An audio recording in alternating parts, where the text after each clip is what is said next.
India 360 news में आप सभी का स्वागत है। किसानों के आंदोलन का आज 28वां दिन है, लेकिन अब तक कोई भी बात नहीं बनी है। सरकार अपने इरादे पर अडिग है तो किसान तीनों नए कानून वापस लेने की मांग पर डटे हैं। सरकार ने एक बार फिर से बातचीत का प्रस्ताव भेजा, जिस पर किसान विचार करेंगे। सिंधु बॉर्डर पर 40 किसान संगठनों की बैठक शुरू हो गई है। 25 दिसंबर को सम्मान निधि की किस्त जारी करेंगे पीएम मोदी। 9 करोड़ किसानों को होगा फायदा। कृषि कानूनों के विरोध में दिल्ली बॉर्डर पर पिछले 1 महीने से जारी किसानों के विरोध प्रदर्शन के बीच प्रधानमंत्री नरेंद्र मोदी वीडियो कॉन्फ्रेंसिंग के जरिए 25 दिसंबर को पीएम किसान सम्मान निधि के तहत वित्तीय लाभ की अगली किस्त जारी करेंगे। प्रधानमंत्री कार्यालय ने ट्वीट के माध्यम से बताया कि प्रधानमंत्री 9 करोड़ से अधिक लाभार्थी किसान परिवारों को 18,000 करोड़ रुपए से अधिक की राशि हस्तांतरित करेंगे। एक रिपोर्ट के अनुसार अगले हफ्ते तक ऑक्सफोर्ड वैक्सीन को मंजूरी देने वाला देश बन सकता है भारत। सीरम इंस्टीट्यूट द्वारा प्रतिकारियों को अतिरिक्त डेटा मुहैया कराने के बाद भारत अगले सप्ताह तक ऑक्सफोर्ड एस्ट्राजेनेका की कोविड-19 वैक्सीन के आपातकालीन इस्तेमाल की मंजूरी दे सकता है। भारत इस पर वैक्सीन के लिए रेगुलेटरी अप्रूवल देने वाला पहला देश भी हो सकता है। सीरम इंस्टीट्यूट पहले ही इस वैक्सीन की 5 करोड़ से अधिक डोज स्टॉक कर चुका है।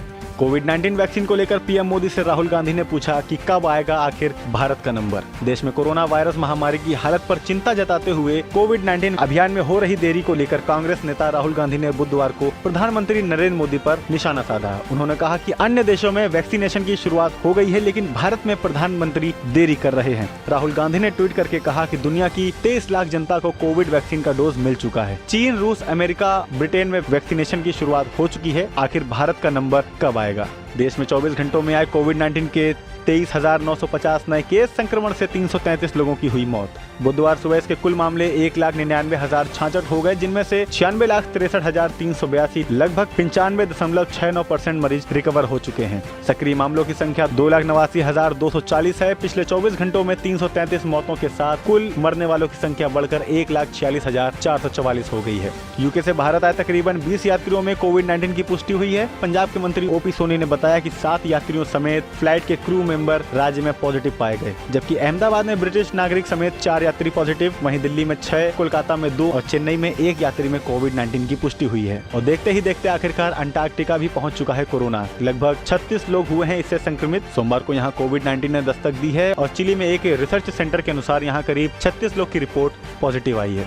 कोरोना को देखते हुए कर्नाटक में आज से नाइट कर्फ्यू 2 जनवरी तक जारी रहेगी पाबंदी। कोरोना के बढ़ते खतरे को देखते हुए कर्नाटक सरकार ने आज से 2 जनवरी तक नाइट कर्फ्यू का ऐलान किया है। ये नाइट कर्फ्यू रात 10 बजे से लेकर सुबह 6 बजे तक रहेगी। इसके साथ ही विदेश से आए पैसेंजर को अब RT-PCR की नेगेटिव रिपोर्ट भी अपने साथ रखनी होगी। और कर्नाटक से पहले महाराष्ट्र सरकार ने भी नाइट कर्फ्यू का ऐलान किया था। कल से महाराष्ट्र नगर निगमों में नाइट कर्फ्यू लग चुका है। महाराष्ट्र सरकार द्वारा यह निर्णय ब्रिटेन में कोरोना के नए स्ट्रेन के मद्देनजर ही लिया गया है। उद्धव सरकार के नए आदेश के मुताबिक नाइट कर्फ्यू रात 11 बजे से सुबह 6 बजे तक रहेगा और यह 5 जनवरी 2021 तक चलेगा। चेन्नई लोकल ट्रेनों में आज से यात्रा की अनुमति। हालांकि चेन्नई लोकल में यात्रा के लिए यात्रियों को रेलवे द्वारा टाइमिंग के नियमों का पालन करना अनिवार्य होगा। चेन्नई लोकल में आम जनता को सिर्फ नॉन पीक आवर में यात्रा करने की छूट दी गई है। रेल मंत्री पीयूष गोयल ने खुद ट्वीट करके इसकी जानकारी दी। रेलवे की ओर से जारी दिशा निर्देशों के अनुसार यात्रियों को लोकल ट्रेनों में सफर के दौरान कोविड-19 के अंतर्गत सुरक्षा नियमों का पालन करना होगा और सफर के दौरान सोशल डिस्टेंसिंग बनाए रखना और मास्क लगाना भी जरूरी है। इसके साथ ही दिग्गज अभिनेता धर्मेंद्र को न्यू जर्सी में दिया गया life time achievement award. America के न्यू जर्सी राज्य द्वारा उनके 6 दशक लंबे करियर के लिए लाइफ टाइम अचीवमेंट अवार्ड दिया गया है। धर्मेंद्र ने कहा, मैं इस सम्मान से बेहद ही खुश हूँ और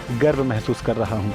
स्वदेशी कंपनी ने लॉन्च किया स्मार्टफोन और कहा कि इसमें कोई भी चीनी पार्ट नहीं है। कंपनी का दावा है कि इन स्मार्टफोन में एक भी पार्ट चीन का नहीं है और इसे लोकल फॉर वोकल के तहत पेश किया गया है। इसी कीमत की बात करें तो स्मार्टफोन की कीमत लगभग 4,900 रुपए से शुरू है और टॉप वेरिएंट की कीमत 11,999 रुपए है। सुरेश रैना और गुरु रंधावा पर केस होने के बाद में मुंबई पुलिस ने ट्वीट करके बताया कि पार्टी नहीं चलेगी till 6 in the morning।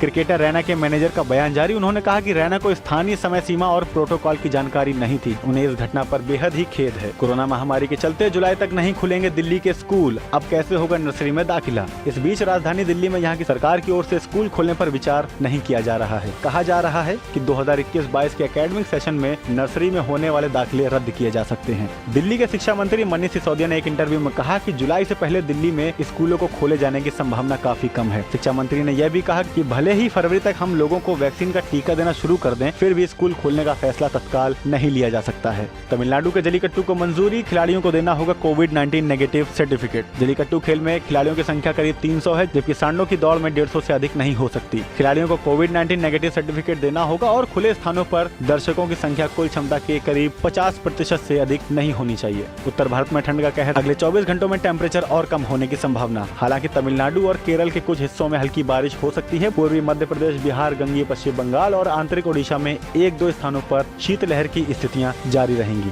Mumbai में दर्ज हुआ इस सीजन का सबसे कम temperature 15.8 degree celsius. Cricketer Yuzvendra Chahal ने यूट्यूबर धनश्री वर्मा से रचाई शादी, इंस्टाग्राम पर शेयर करी अपनी तस्वीरें। दोनों ने अगस्त 2020 में करी थी अपनी सगाई। और आपको बता दें कि भारत के पूर्व left hand spinner Pragyan Ojha को इंडियन क्रिकेट एसोसिएशन ने इंडियन प्रीमियर लीग की गवर्निंग काउंसिलिंग में अपना प्रतिनिधि नामित किया है। आगे की अपडेट के लिए देखते रहिए इंडिया 360 न्यूज, खबर दिन भर की।